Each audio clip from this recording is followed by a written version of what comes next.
भानु जी, क्या है मुद्दा? किस चीज को लेकर है आपका विरोध? देखिए, यहाँ एक कैमासन की टोरिया है।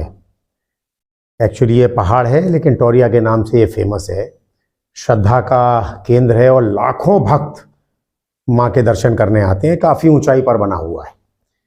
ये जो सरकारी कागज़ हैं उसमें 55 एकड़ दर्ज कागजात है। आज की तारीख में मात्र 35 एकड़ रह गई। तो मुद्दा सिर्फ इतना सा है, ये 20 एकड़ ज़मीन गई कहाँ? जब पहाड़ की ज़मीन है, पहाड़ में दर्ज है, गवर्नमेंट लैंड है, तो ये ज़मीन कहाँ चली गई? मुद्दा ये है। तो अब ये पहाड़ कटा है और पूरा जमीन पे दूसरा निर्माण शुरू हो गया है। इस पूरे मामले को आपने कब रजिस्टर किया और किस तरीके से आपने अपना विरोध दर्ज कराया? देखिए, जब यूनिवर्सिटी के पीछे की दीवार बन रही थी, उस समय भी यूनिवर्सिटी वालों ने इसमें ब्लास्ट किया था। इसको ब्लास्ट करके तोड़ा था। चंद्रा साहब यहाँ वाइस वीसी हुआ करते थे।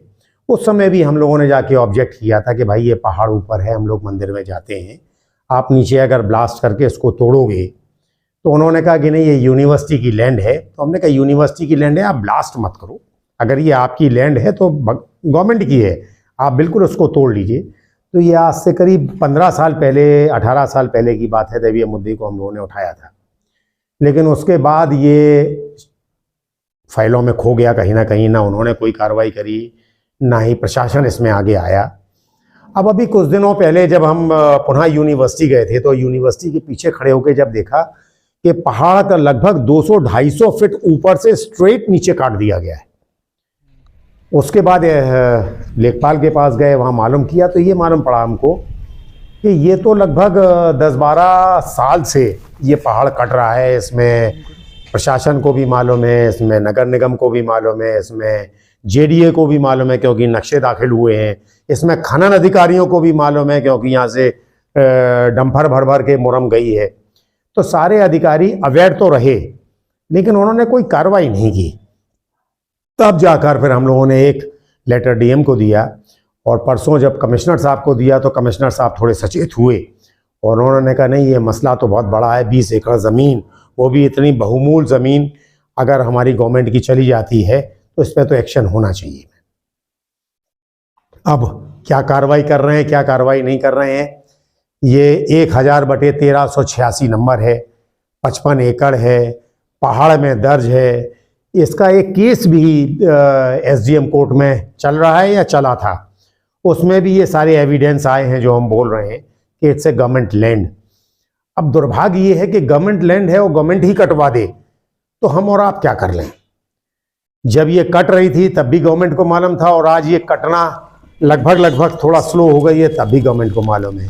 अनेक जमींदार कहाँ से निकल आए, अनेक श्रीमती शीतला देवी ट्रस्ट, अरे शीतला देवी का मंदिर एक नीचे बना है, वो श्रीमती कब से हो गई? देवी देवी होती है, माता होती है, कभी श्रीमती नहीं होती है। लेकिन श्रीमती सीता देवी ट्रस्ट के नाम से जमीनें बेच दी गई, लोगों ने खरीद के, उसमें अनेक नर्सिंग होम्स बन गए, अनेक बेंगलोर्स बन गए। ये क्या एक दिन में बन गए? इनको समय लगा होगा बनते बनते, तंत्र गया होगा देखने।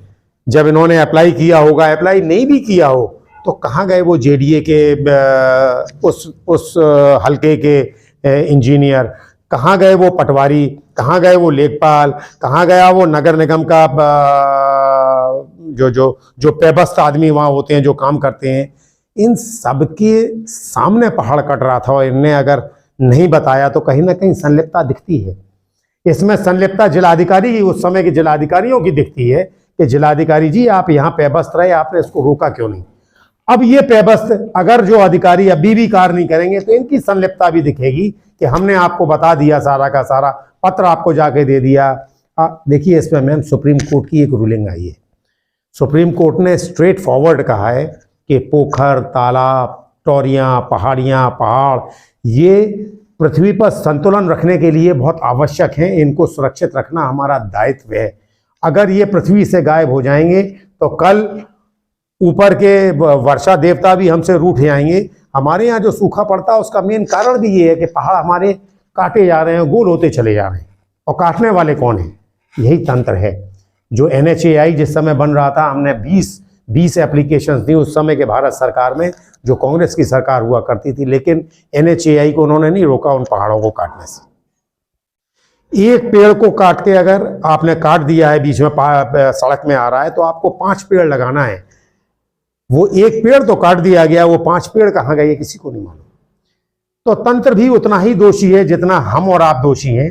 देखिए, अकेले हम अगर विधायकों को, सांसदों को दोषी माने या नगर पालिका या ग्राम प्रधानों को दोषी माने, तो वो तो दोषी हैं ही कि उनको आवाज़ उठाना थी। दोषी इसमें जनता भी है कि वो क्यों चुप रही।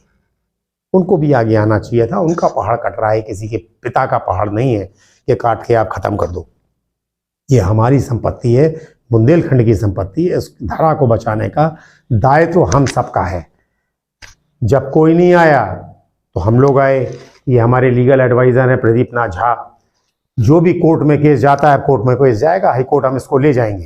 हाई कोर्ट में जो पैरवी करना, जो यहाँ पर बनना, ये सब यही कार्य करेंगे सबका सब। और हम इसमें रुकेंगे नहीं। इसमें अब दूध का दूध, पानी का पानी करने का मैम कहीं ना कहीं समय आ गया है। और ये जो पहाड़ काटा गया है, अगर हम इसको धार्मिक दृष्टि से देखें तो ये हमारे माता के मंदिर को खंडित करने का भी प्रयास है। माता जिस पर्वत पे विराजी हैं, अगर उस पहाड़ को आप काट रहे हो तो कहीं ना कहीं उनके स्थान को भी खंडित किया जा रहा है। इसको भी रोकना चाहिए। तो वो धर्मगुरु कहाँ गए, वो हिंदूवादी संगठन कहाँ गए, अब कहाँ सो जाते हैं। पाकिस्तान का पुतला जलाने तो सबसे आगे आ जाएंगे, किसी मुस्लिम का पुतला जलाने तो सबसे आगे आ जाएंगे। अब इनके मुंह में क्यों दही जम जाता है। सरकार इनकी है भाई, इनको तो और आगे आ जाना चाहिए, इनको तो रोक ही देना चाहिए, हाथ कलम कर देना चाहिए, लेकिन ये नहीं आते। तो अब आप इस मुद्दे पर आगे क्या करने जा रहे हैं? आपने विरोध तो जता दिया है। मैम, अकेले विरोध नहीं जताया है। हम लोग की एक आदत है कि हम लोग तब तक बाहर नहीं आते हैं जब तक हम लोग पूरे एविडेंस इकट्ठे नहीं कर लेते।